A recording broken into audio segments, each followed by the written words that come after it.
Good morning, good evening, सत श्री अकाल, आदाब, नमस्ते, जय माता दी। और इस वीडियो के थ्रू आप लोगों को देने वाला हूँ फ्री ऑफ कॉस्ट, जो ऊपर स्क्रीन पे दिख ही रहा है, free of cost the list of sections and not only sections but also subsections of companies act 2013, जो कि मेरा मानना है कि सीएस करने वाले हर स्टूडेंट के पास होनी ही चाहिए list for a good corporate career. और चाहे आप सीएस फाउंडेशन में है या एग्जीक्यूटिव में है या प्रोफेशनल में है, अल्टीमेटली तो ट्रेनिंग में भी काम आएगी, एग्जाम्स में भी काम आएगी, ट्रेनिंग में भी काम आएगी ये लिस्ट। और उसके साथ साथ मैं कहूँगा जब जॉब में जाएंगे या प्रैक्टिस में जाएंगे तब भी काम आएगी। और कंपनी लॉ तो हमारा मदर लॉ है। एंड देन आई से मैं अपने लिए तो बोलता हूँ I just love companies act. और मैं तो कई बार बोलता हूँ कि यहाँ से काटोगे तो लाल रंग का खून नहीं निकलेगा, black and white section sub section निकलेंगे। और रात को छींक दूंगा तो भी 2-4 सेक्शन सब सेक्शन बाहर निकल आएंगे। तो वही जो मेरा प्यार है वो सबके साथ बांटना चाहता हूँ, और चाहूंगा कि आप सब लोग भी प्यार से रखें। पीडीएफ फाइल जो दूंगा उसको प्रिंट आउट लीजिए, उसमें जहां जहां नोटिंग करनी है वो नोटिंग कीजिए, अपने फ्रेंड्स को सुनाइए और उनसे सुनिए, तो आज से खून में उतर जाएगा। और मैं बोलता हूँ अपने लिए company law is in my blood, तो मैं तो चाहूंगा सीएस करने वाले हर बच्चे के ब्लड में होना चाहिए। और एक एग्जाम्पल दिखा रहा हूँ आपको, सिर्फ सेक्शंस नहीं सब सेक्शंस भी याद करने हैं। For example, a very important topic of independent director there, and I'll say section 149, 150 में जिक्र करते हैं, तो exactly कहाँ पर 149 subsection 4 हमें बताता है। अब subsection वाइज आपको हिंट दे रहा हूँ, और ये सब कुछ आपको किस तरीके से मिलेगा वो भी बताने वाला हूँ इसी वीडियो के बीच में, but just be with me. 149 subsection 4 कहता है compulsory appointment and number of independent directors. तो इसमें हम पढ़ते हैं that every listed public company shall have at least minimum 3 independent directors, and every unlisted public company having a turnover of rupees 100 crore or more, or paid up capital of 10 crore or more, or borrowings more than 50 crore shall appoint minimum 2 independent directors। बाकी वो audit committee की वजह से ज्यादा की requirement हो तो वो अपॉइंट कर लीजिए। 149 सबसेक्शन 5 कहता है जब न्यू कंपनीज एक्ट 2013 नया नया आया था तब कुछ 1 ईयर का ट्रांजिशनल प्रोविजन था। 149 सबसेक्शन 6 कहता है the long definition criteria of independent director, किस किस तरीके से कंपनी के साथ अटैच्ड नहीं होना चाहिए, रिलेटेड नहीं होना चाहिए पिछले 2 सालों में या पिछले 3 सालों में। Then 149 subsection 7 declaration of independence by the independent director is required at the time of getting appointed। Declaration देना होता है कि मैं इंडिपेंडेंस का सारा क्राइटेरिया फुलफिल कर रहा हूँ। और उसके बाद well every financial year in the beginning at the first board meeting, appointment के बाद फर्स्ट बोर्ड मीटिंग, और उसके बाद every financial year first board meeting. और उसके बाद अगर वो कभी फ्यूचर में इंडिपेंडेंट डायरेक्टर नहीं रहता फॉर सम रीजन, और उसका वेल जो क्राइटेरिया फुलफिल कर रहा था वो अब फुलफिल नहीं कर रहा, once again he has to give the declaration. आप यहाँ पर मेंशन कर सकते हैं साथ साथ at the time of first board meeting, after his appointment, or in first board meeting each financial year, and then after he loses or after losing independence। तो बीच में जब लिस्ट हाथ में होगी, पीडीएफ फाइल हाथ में होगी, you can always mention those things, ताकि आपके खुद के शॉर्ट नोट्स बीच में जहां जहां बना सके बनाते चले जाइए। सेक्शन 149 सबसेक्शन 8 कहता है कि इंडिपेंडेंट डायरेक्टर को वो code of independent directors follow करना मैंडेटरी है, जो शेड्यूल 4 ऑफ कंपनीज एक्ट में दिया हुआ है। अब वो उसमें डिटेल में नहीं जाऊंगा।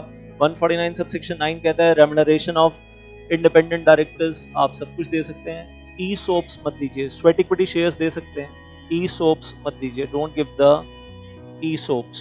आई होप सबको याद है, अब डिटेल में नहीं जा रहा हूँ। Tenure of independent directors, initial tenure 5 years by passing the ordinary resolution, then one reappointment of 5 years by passing the special resolution, 75% majority।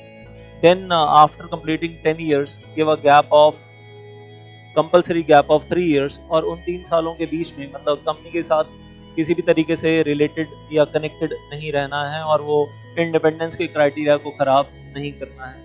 Then only you can come back after a gap of 3 years। Then liability of independent directors 149 149 11 that is 3 years gap। 149 12 the liability of independent directors in defense, independent directors are liable only for those wrongful activities in the companies in which they have given the consent और connivance, silent consent, या फिर जहां पर उन्होंने objection raise नहीं किया, गलत काम होते हुए अपनी आंखों के सामने देखते रहे, और बोर्ड मीटिंग भी कहीं कोई ऑब्जेक्शन वगैरह रेज नहीं किया, then only the liability will be there, not otherwise. 149 subsection 13 the independent directors are not counted in the rotational directors. जब आप वो 2/3 की काउंटिंग कर रहे होते हैं, 2/3 of total number of directors rotation, तो उस वक्त इंडिपेंडेंट डायरेक्टर्स को बीच में काउंटिंग में काउंट नहीं किया जाता. Why we are doing like that? और उसका रीजन यही है कि हम बाकी सबसे अलग दिखने चाहिए. मतलब जब हम सीएस कर रहे हैं, जब हम सीएस के स्टूडेंट्स हैं, अगर हम परफेक्शन के साथ ये सेक्शन के साथ सबसेक्शन लिख पाते हैं, और इससे पहले 149 सबसेक्शन 1 और 2 में वुमेन डायरेक्टर, 149 सबसेक्शन 3 में रेजिडेंट डायरेक्टर, अगर आप परफेक्शन के साथ एग्जाम में आंसर में लिख पाते हैं कि कौन सी चीज कहाँ से ओरिजिनेट होकर आई, that will make a whole lot of difference. कई स्टूडेंट्स सिर्फ सेक्शंस याद करते हैं और कई तो मैं कहूँगा बिल्कुल ही बंटाधार है, सेक्शंस भी याद नहीं करते. तो मैं तो कहूँगा कि सेक्शंस के साथ साथ सब सेक्शन याद करो ताकि दुनिया में अलग दिखाई दो, आपकी आंसर शीट अलग दिखाई दे, ट्रेनिंग में अलग दिखाई दो, और उसके बाद ऑब्वियसली क्वालिफाई होने के बाद डिफरेंट दिखाई दो. ऐसे ही अगर 152 के बारे में बात कर रहा हूँ, 152 subsection 1 subscribers to memorandum are deemed to be first directors of the company. It deals with first directors. 152 subsection 2 appointment of directors shall be done in the general meeting. Normally exceptions are there always. 152 subsection 3 precondition for appointment of director दिन number होना चाहिए. 152 subsection 5 consent देनी होती है to act as director. 152 subsection 6 clause A clause B appointment of directors in the proportional of rotational non-rotational directors other than rotational directors. 2/3 1/3 public companies. 152 subsection 6 clause C D E method of retirement of rotational directors 2/3 और 2/3 का 1/3 1/3 1/3. और कहाँ आपको याद होगा कहाँ fraction को rounding off करते हैं और कहाँ फ्रैक्शन को राउंडिंग ऑफ नहीं करते हैं, कहाँ नियरेस्ट नंबर, कहाँ हायर नंबर और कहाँ बिल्कुल राउंडिंग ऑफ नहीं करते हैं. I hope you are remembering all that stuff. You can mention that little bit over here always. वो सारी चीजें आप यहाँ पर साथ में, जब नोट साथ में होंगे तो आप ऑब्वियसली आप मेंशन कर सकते हैं when you are holding the list in your hands. 152 subsection 7 automatic reappointment of retiring director, जब उसकी जगह किसी और को भी अपॉइंट नहीं किया गया या उसको रीअपॉइंट नहीं किया गया और जनरल मीटिंग में एजीएम में ऐसा कोई डिसीजन भी नहीं हुआ कि हमें किसी वैकेंसी को वैकेंसी रखना है, तो जो पहले वाला रिटायरिंग है उसी को ऑटोमेटिकली रीअपॉइंटेड मान लिया जाता है, डीम्ड है.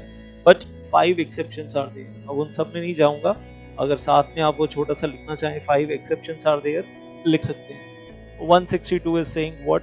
161 का एक एग्जांपल है. 161 subsection 1 additional director, 161 subsection 2 alternate director, 161 subsection 4 director in casual vacancy, 161 subsection 3 appointment of nominee director. तो सिर्फ सेक्शन याद करने से काम कैसे चलेगा, ये भी तो याद होना चाहिए ना कि उसके अंदर सबसेक्शन कौन से सबसेक्शन में कौन सा वाला डायरेक्टर था, और आंसर में लिखेंगे ऑल्टरनेट डायरेक्टर के बारे में तो लिखेंगे ना. 161 subsection 2 is alternate director. Nominee director के बारे में लिखेंगे तो लिखेंगे ना 161 subsection 3 is nominee director. That's the perfection which is required.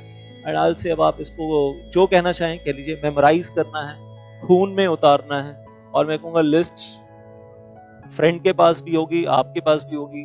Phone के ऊपर उसको बोलिए कि मैं आंखें बंद करके सुनाता जा रहा हूँ और तू सुनता जा, या तू सुना और मैं सुनता जा रहा हूँ. अब पेंडेमिक है, क्या करें, घर बैठे हैं, नहीं तो आमने सामने बैठकर भी कर सकते हैं. पेरेंट्स के हाथ में लिस्ट दे सकते हैं और उनको बोल सकते हैं आप सुनते जाओ. We can try if they also agree. आपको लिस्ट कैसे मिलेगी? इसी वीडियो के नीचे fill up the Google form in the link in the description of the video and you will be getting the whole list for yourself. और फिर से कहूंगा, सुनो और सुनाओ, study with friends, very important. उसका भी बेड़ा पार, आपका भी बेड़ा पार, और दोनों क्वालिटी प्रोफेशनल बनेंगे. ऑब्जेक्टिव क्या है? क्वालिटी प्रोफेशनल करियर चाहिए. क्वालिटी प्रोफेशनल करियर चाहिए जिसमें लगे कि अंदर से निकल कर आता है सब कुछ, section, subsection, clause, subclause. So all the best from my side. Deepak Ijrani is signing off. Keep shining and keep smiling. Thank you so much. Jai Mata Di.